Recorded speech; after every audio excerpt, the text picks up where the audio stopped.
will never quit," Serafina Vale said, and the words landed in the boardroom like a verdict already carved into stone. She said it with the kind of smile that never touched her eyes, the smile of a woman who had built an empire out of other people's hesitation. Around the long glass table sat 24 executives, all of them silent, all of them watching Callum Rhodes the way people watch a man standing too close to the edge of something. He was not a director. He did not have a corner office or a driver waiting outside or an invitation to the galas, where the rest of Valecrest Holdings' leadership traded favors over champagne. He worked in operations, quietly, at a desk that nobody remembered the location of, until they needed something fixed. Minutes earlier, Callum had done the one thing nobody at that table ever did. He had disagreed with her, calmly, with a folder of numbers instead of a raised voice. And he had asked her to reconsider a decision that would eliminate hundreds of jobs across 3 divisions. He believed the math did not support it. He believed, more dangerously, that he could prove it in front of everyone she answered to. Serafina had let him finish. That alone should have told the room something, because Serafina Vale did not usually let anyone finish. Then she asked him, in a voice as smooth as glass, whether he believed he understood this company better than she did. Callum did not answer right away. He simply slid the folder across the table toward her, and inside it was a projection showing that the layoffs she was about to approve would cost Valecrest a contract worth hundreds of millions of dollars within the year. One of the directors laughed under his breath, not unkindly, but with the particular cruelty of a man who has never once had to defend his own paycheck in a room like this. Serafina did not open the folder. She looked at Callum the way a queen looks at a servant who has forgotten his place, and she told him that he would never quit, that men like him never did, that they simply kept showing up, kept absorbing whatever was handed to them, kept believing that loyalty alone would someday be repaid. Callum only said, maybe. The meeting ended the way it always did, with Serafina's decision unchanged and the room emptying in careful silence. Everyone assumed Callum had been put back in his place, that he would return to his desk and continue doing exactly what he had always done. Instead, he walked back to operations, opened the bottom drawer of his desk, and pulled out a small cardboard box. He began packing his things. A colleague named Trevor Wu, later, walked past and stopped, watching him fold a framed photograph into the box beside a chipped coffee mug and a stack of worn notebooks. Trevor asked him what he was doing, and Callum answered without looking up, saying that he thought it was finally time they understood exactly how much he was worth.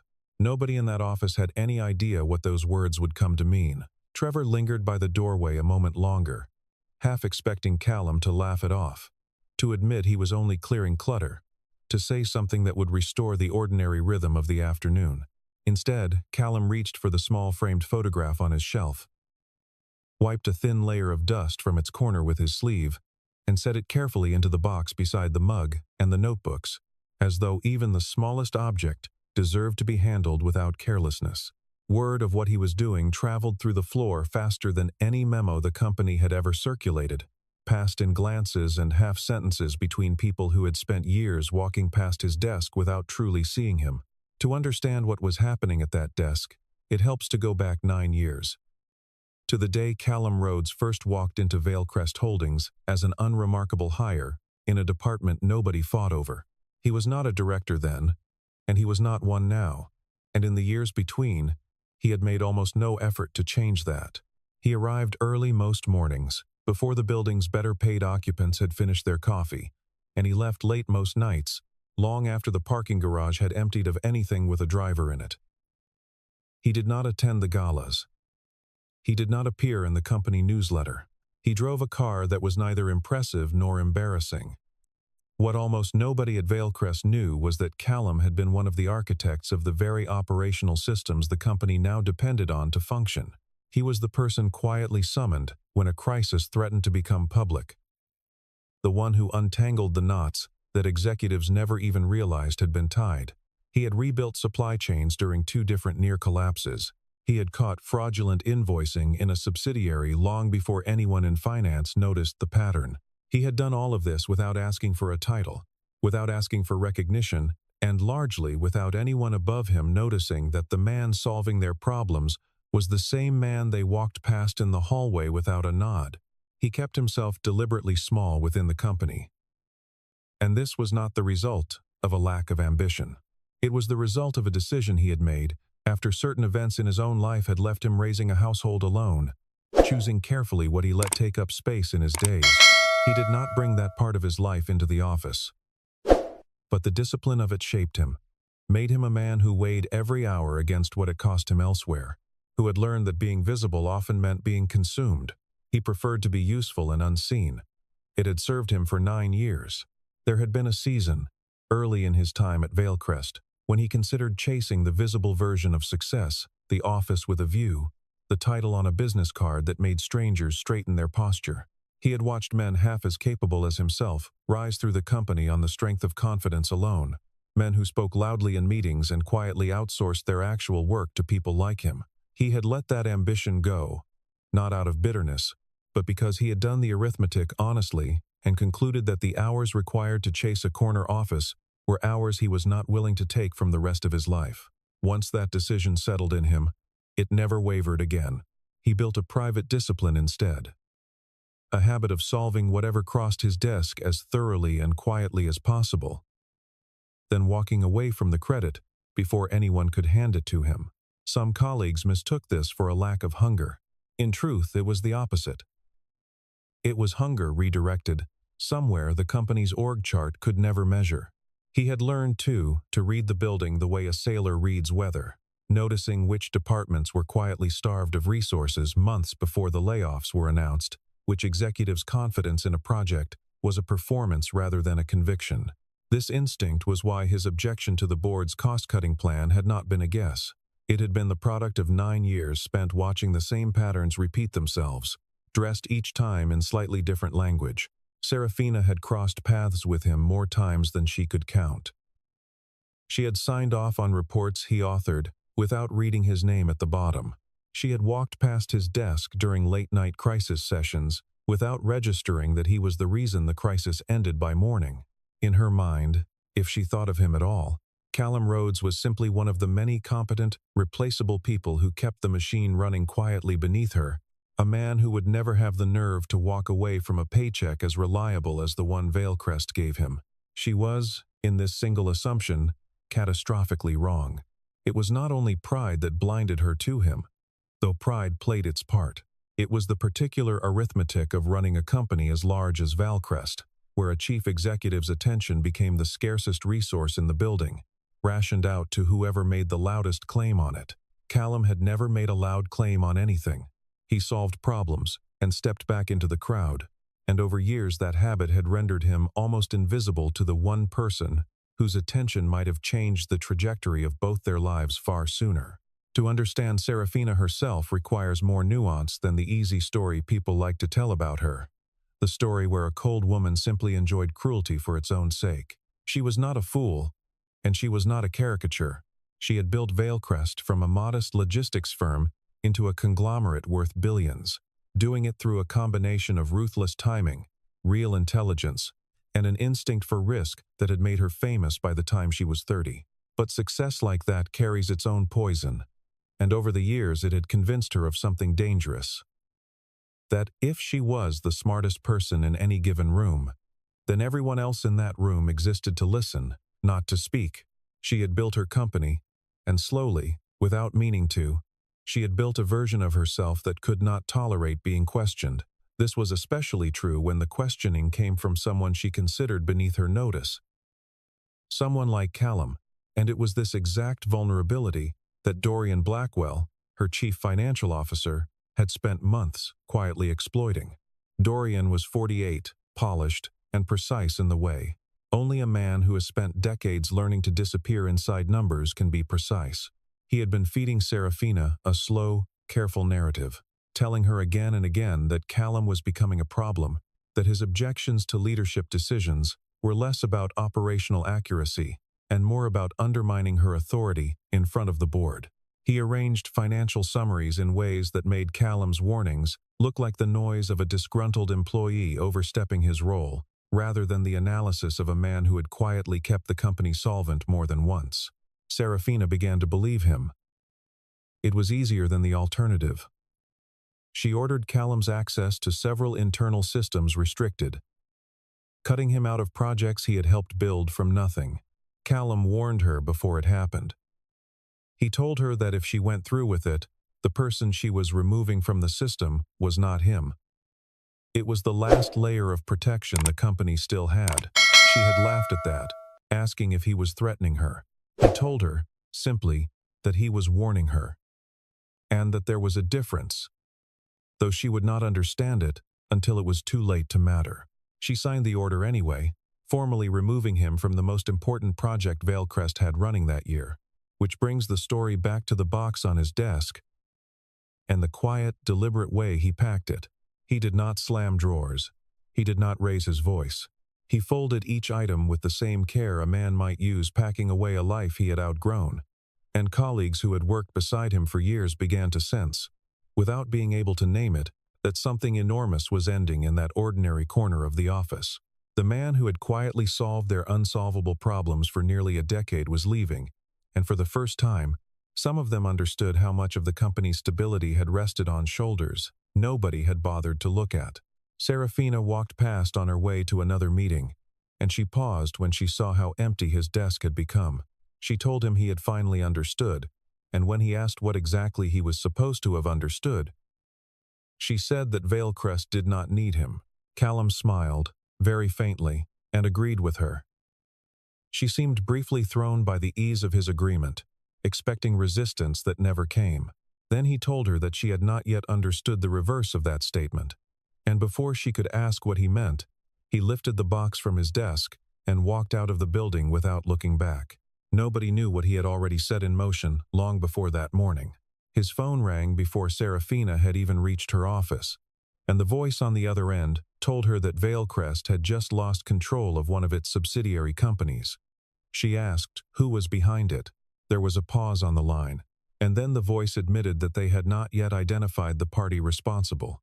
Across the city, in a small office with no logo on the door, and none of the marble or glass that defined Veilcrest's headquarters, Callum set his cardboard box down on an unremarkable desk. A lawyer and a financial strategist were already waiting for him, and he asked, without ceremony, whether everything was finalized. The lawyer told him it was nearly done. The financial strategist, a sharp, soft-spoken woman named Priya Whitfield, who had worked alongside Callum for nearly 3 years, without either of them ever setting foot inside Veilcrest's headquarters together, slid a final term sheet across the desk for his signature. She had joined his coalition early, drawn in by the same quality that eventually drew in every investor who came to trust him. A habit of being right, quietly, repeatedly, without ever needing to remind anyone afterward that he had been. She told him the filing would go through within the week, and that once it did, there would be no reasonable path left for Veilcrest to walk away from the negotiating table on its own terms. Callum studied the document for a long moment before signing it, aware, in a way he did not say aloud, that the signature in his hand carried more consequence than any decision he had made in 9 years at his old desk. He had spent almost a decade being the last line of defense for a company that never knew his name belonged in that sentence. Signing this page felt less like an act of ambition and more like closing a door gently behind him, the kind of closing that did not require slamming to be final. What the people in that room understood, and what Veilcrest would not understand for weeks, was that Callum had spent months quietly preparing this exact moment. He had not left out of anger. He had left because he had finally recognized, with total clarity, that the system he had spent 9 years protecting had been compromised from the inside, and that no warning he offered from his old desk would ever be enough to stop it. He had spent that time acquiring a controlling stake in a competitor, a company Veilcrest had been quietly maneuvering to acquire at a depressed valuation. He had not done it with his own personal wealth, which was modest by the standards of the people who had spent years underestimating him. He represented a coalition of strategic investors who had spent years watching him work from a distance, admiring the quiet precision with which he solved problems no one else could see coming. And within that coalition, Callum was not a junior partner brought in to lend credibility. He was the one who had built it, piece by piece, in the hours after everyone else went home. He was not poor, and he was not, by any stretch, a billionaire either, but he controlled a network of capital and voting power large enough to change the entire direction of the fight now unfolding. And Vailcrest Holdings, for the first time in its history, was on the losing side of a battle it did not know it was fighting. Over the following weeks, the company began to fracture in ways that made no obvious sense to anyone inside it. A major contract was suspended without warning. A longtime partner withdrew from a joint venture that had taken years to negotiate. A bank demanded a fresh valuation of the company's assets before extending further credit. The subsidiary that had slipped from Vailcrest's control turned out to be more consequential than anyone had estimated, tied into supply agreements that touched half the company's remaining divisions. Serafina had not slept well since the meeting that ended with a folder she never opened. She told herself, at first, that the discomfort had nothing to do with Callum, that it was only the ordinary weight of running a company as large as Vailcrest, a weight she had carried for years without complaint.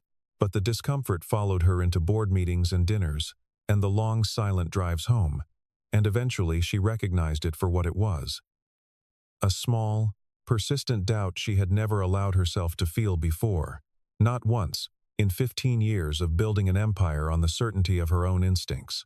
The pressure did not arrive all at once. It arrived the way water finds cracks in a foundation. Slow at first, then suddenly everywhere. A logistics partner in the western region quietly rerouted a shipment agreement to a competitor without offering Vailcrest the chance to renegotiate. An insurance underwriter flagged irregularities in a subsidiary's risk profile and demanded documentation that had somehow gone missing from the archive. Junior analysts who had never once questioned a directive from the executive floor began whispering to each other in stairwells, trading half-formed theories about what was actually happening to the company that employed them. Serafina called an emergency meeting, and Dorian, predictably, tried to smooth it over, insisting that these were simply temporary fluctuations, the ordinary turbulence of a company this size. He spoke with the same unhurried confidence he always used. The tone of a man reciting a script he had rehearsed, long before anyone in the room had reason to doubt him. But Murray Ashford, the company's senior legal counsel, was not so easily reassured. She had spent 2 decades reading contracts for the small inconsistencies that revealed larger truths. And what she noticed now was unsettling in its precision. Every move against Vailcrest landed exactly where the company was weakest, as though whoever orchestrated it understood the internal architecture of the business better than most of its own executives. Murray asked, in that meeting, where Callum Rhodes had gone. Nobody could answer her.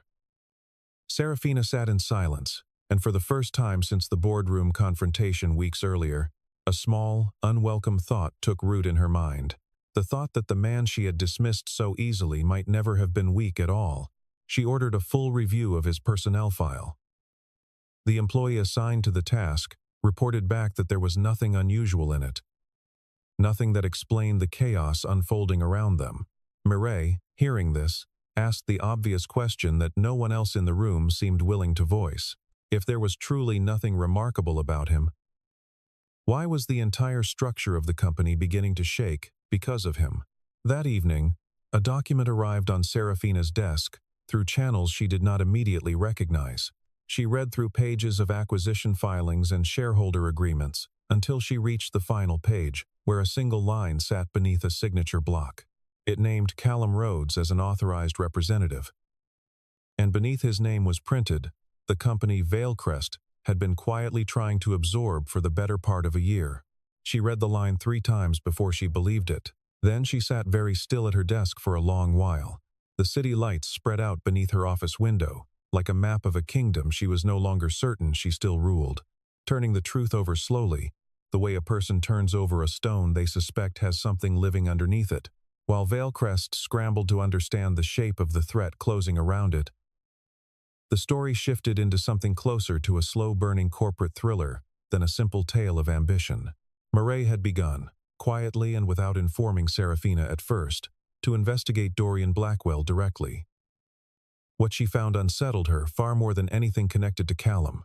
Dorian had been manipulating the company's financial reporting for well over a year, deliberately engineering losses in specific divisions, and then using those manufactured losses as leverage to push Veilcrest into acquiring undervalued assets on terms that quietly benefited entities connected to him personally. Callum had discovered this pattern long before Murray did. He had not exposed it immediately, choosing instead to gather evidence carefully, patiently, the same way he had solved every crisis in his 9 years at the company. Without noise, without theatrics, waiting until the proof was undeniable rather than merely suspicious. He had learned, over the years, that accusing a man like Dorian too early only gave him time to rebuild his story before anyone else had the chance to compare it against the facts.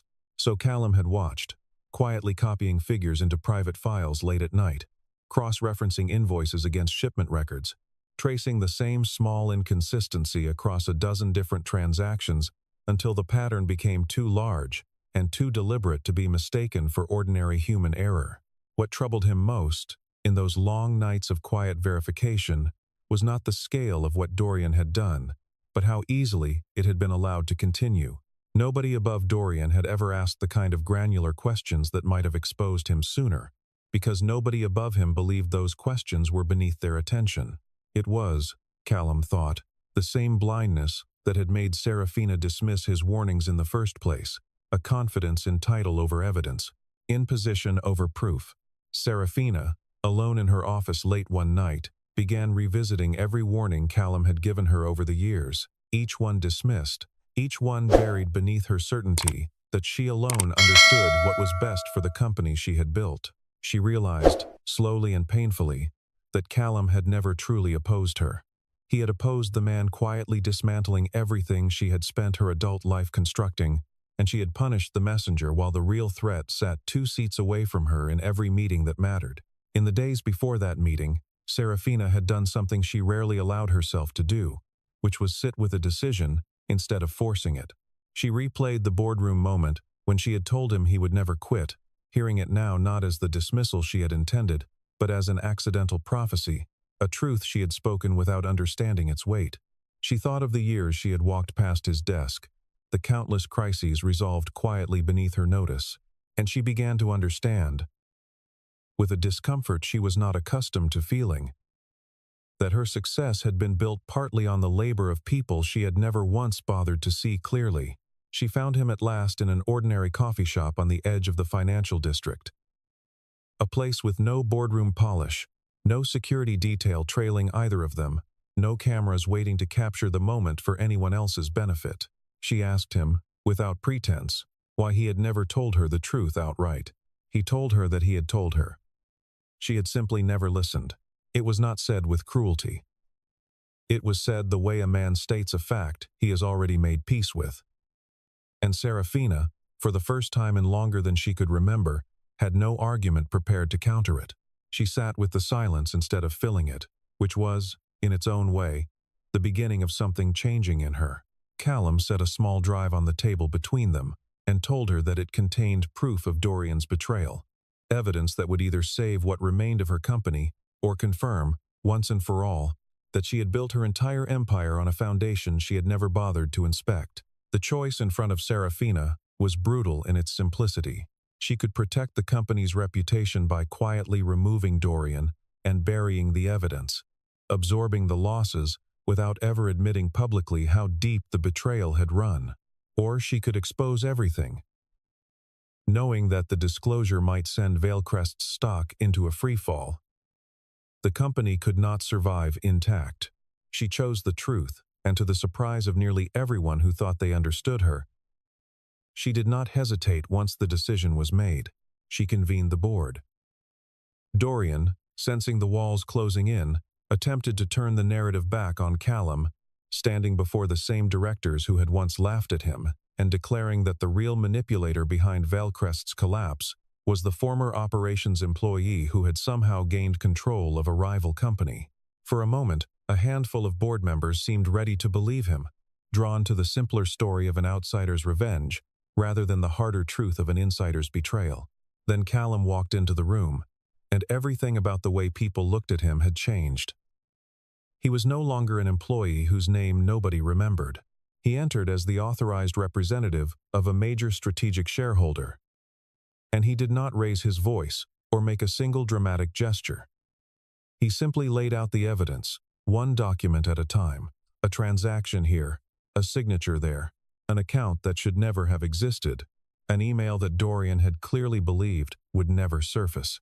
Dorian tried, twice, to interrupt him, his voice rising in the particular register men use when they sense the room shifting away from them.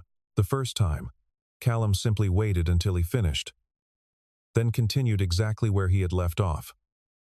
Unhurried, as though the outburst had been nothing more than a pause in the recording.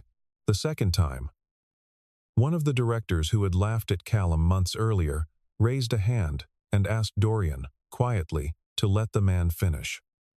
It was a small moment, barely noticed by most of the people in the room, but Serafina felt it land like a verdict of its own. The room's loyalty, so easily hers to command a season earlier, had already begun shifting toward the person actually telling the truth. Piece by piece, Dorian's defense collapsed under the weight of his own paper trail. And the room that had once dismissed Callum as a nuisance now understood, with growing discomfort, that the quiet man from operations had been the only person in the building who ever fully grasped what was happening beneath its polished surface. By the time Callum set down the final document, Dorian had stopped speaking entirely, his composure finally cracking into something closer to the fear he had spent years teaching other people to feel in his presence. The board voted to suspend Dorian immediately, and the process that followed would eventually strip him of any remaining influence within the company he had spent years quietly hollowing out from the inside.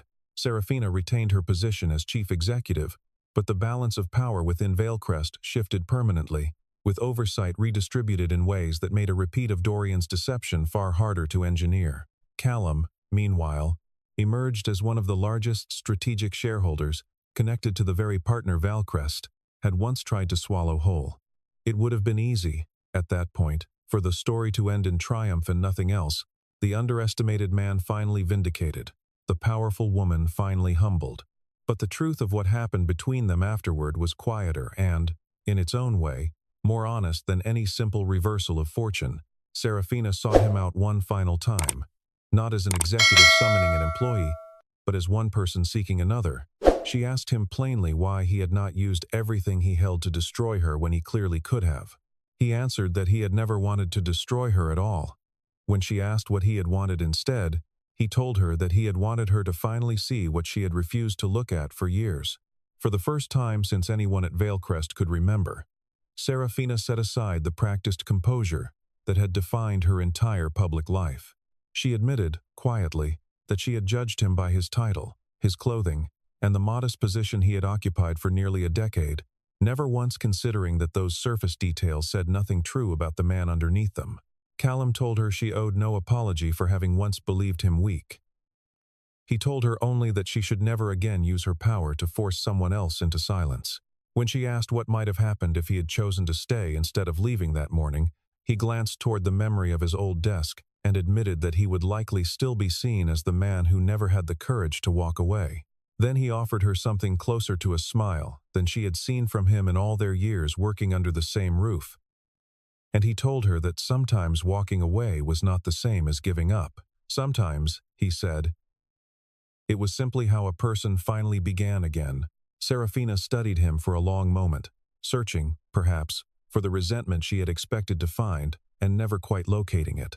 She admitted, quietly, that she had spent years assuming that people who never raised their voices had nothing worth saying, and that the assumption had cost her more than she wanted to calculate. Callum told her that most people mistook silence for absence, when in truth, silence was often just a different kind of attention, the kind that noticed everything and interrupted nothing until interrupting finally mattered. She asked him, almost hesitantly, whether he thought she could still change, whether the woman who had built an empire on the certainty of her own judgment could learn, this late, to doubt herself in the ways that actually protected people, instead of merely protecting her authority. Callum considered the question honestly before answering. He told her that change was rarely a single dramatic turn, that it looked, more often, like 100 small decisions to listen when listening cost you something. He said he could not promise her which kind of leader she would become, only that the fact she was asking the question at all was further than most people in her position ever traveled. It was in that quiet admission that the meaning of her earlier words finally revealed itself. "You will never quit," she had told him once, meaning it as an insult, a way of reducing him to a man too frightened to leave his own comfortable cage. But Callum had proven, in the months that followed, that he had never been afraid to leave at all. What he had refused to do was keep fighting inside a system that had already decided, long before he arrived, that people like him did not matter enough to be heard. In the weeks following the board's vote, the offices of Valecrest carried a different atmosphere than anyone could remember.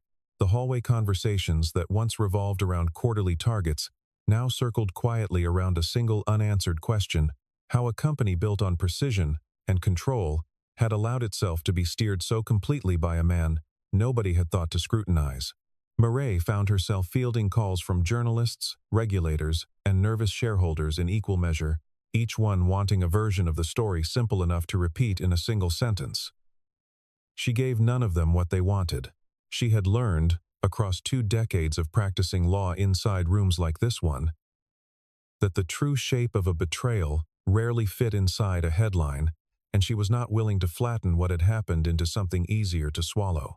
She sought Callum out once more before the dust fully settled. Not out of professional obligation, but out of a genuine need to understand the man whose quiet maneuvering had rewritten the balance of power inside a company she had spent her career defending. She asked him how long he had known about Dorian, and he told her the truth without embellishment, admitting that suspicion had come long before certainty, and that certainty had taken the better part of a year to assemble.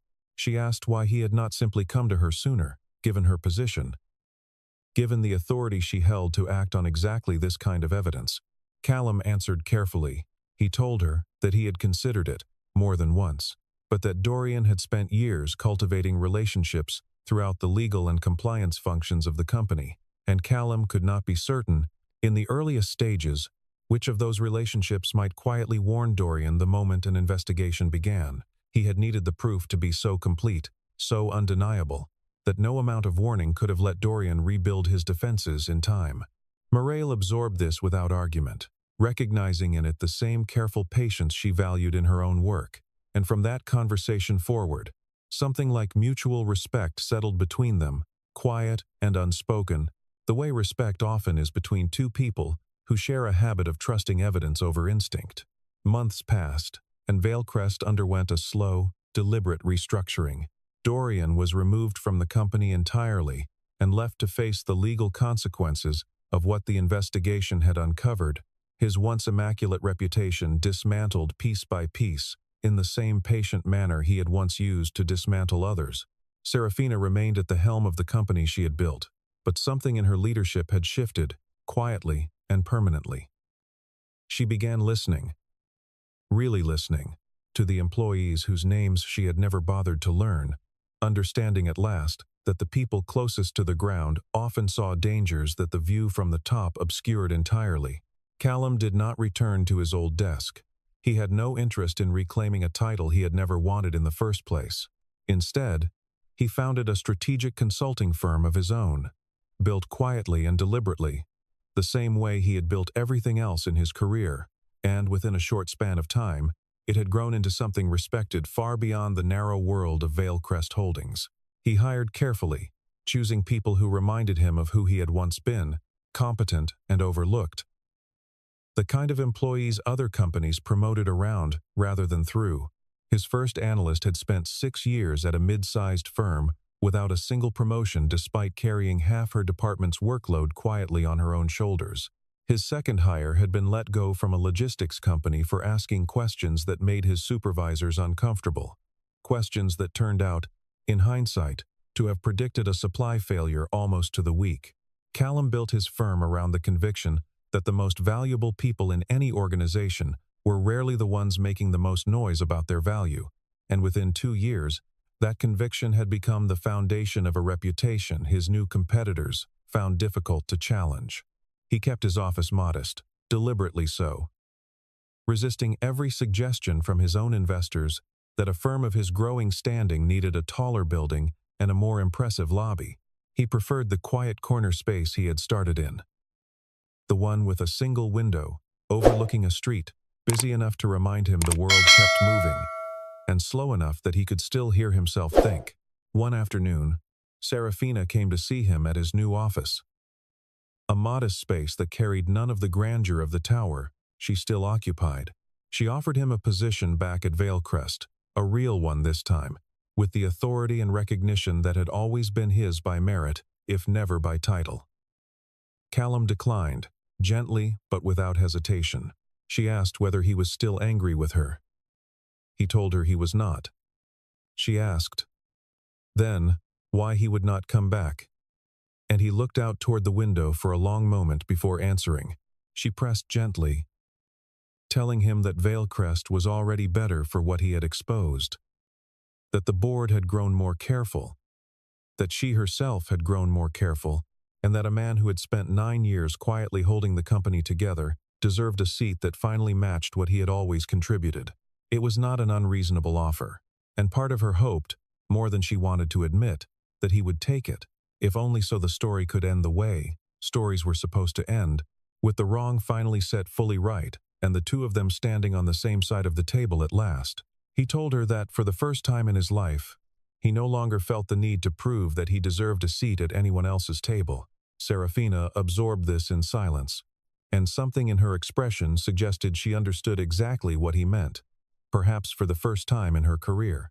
They shook hands, not as employer and employee, not as adversaries who had spent months circling each other across boardrooms and courtrooms, but as two people who had once stood on opposite sides of the same collapsing structure and had somehow, against every likelihood, come to understand the value in each other. Back in his new office, later that same week, Callum found the old cardboard box still sitting in a corner where he had left it the day he moved in, never fully unpacked. Inside, beneath a few forgotten notebooks, was the faded identification badge that had once granted him entry into Valecrest Holdings. He held it for a moment, studying the small, unremarkable photograph printed on its surface, a man nobody had ever bothered to really look at. Then he set it down, gently, and turned back toward the desk, where his new company's future was quietly taking shape. His computer screen glowed with a fresh message that had just arrived. 3 simple words at the top of the page, welcoming him not as an employee, not as a survivor of someone else's decisions, but as a founder. He read it once, and something in his chest loosened that had been tightly wound for longer than he could remember. Outside his window, the street below carried on the way it always did, indifferent to the quiet reversal that had just reshaped the better part of a year, strangers walking to appointments they believed mattered more than anything happening behind the glass above them.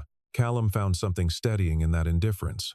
It reminded him that the world had never actually been watching him fold notebooks into a cardboard box that morning, that the entire drama he had lived through belonged to a small circle of people convinced of their own importance, and that outside that circle, life had simply gone on, waiting for him to catch up to it. He thought, briefly, of the version of himself who had walked into Valecrest 9 years earlier, uncertain, still learning the shape of the responsibilities that had landed on him, still believing that proving his worth to other people was the same thing as building a life worth living. That man could not have imagined this office, this signature, this quiet ending to a story that had once seemed destined to keep him small forever. Callum did not feel triumphant so much as settled, the way a house feels once its foundation has finally stopped shifting beneath it. He had believed, that first morning, that he was simply clearing out a desk. In truth, he had been clearing out an entire version of his life, one built around waiting patiently to be recognized by people who had never intended to look closely enough to see him. And for the first time since he had walked into Valecrest Holdings 9 years earlier, he was not leaving because someone else had decided his time there was finished. He was leaving because he had finally become strong enough to choose, entirely on his own terms, exactly where he belonged.